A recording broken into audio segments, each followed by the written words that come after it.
pinaparada sa sunang balila. Dinaw si Kop Hita mabuat tuan ikut dangta langsung hadi ikut dan lihat ang dia maju tu lihat panggabian parhorasan dihita pinaparada sa sunang balila satu bere pardu bowima yanak kon dohot paru maita tujuan na yon di parumah tangga minasia. Jadi tak seorang mana yang dipanggilkan siap kami di nabasahaton songon paru pahion dihita mahide ite tortor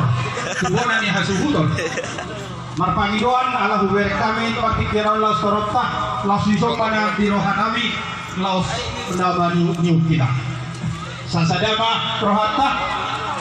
dinalaho pasahaton songon paru pahion tubuhan ni hasuhuton di pikiran songon ni malang di hamon amang guru nama sana guru nami bere Parjolo maco kami di naruhan kami di hula-hula mula baru ganon siap kami raja di hula-hula muna wasruhamuna pasal tani dan non ikon tuhamuna raja ni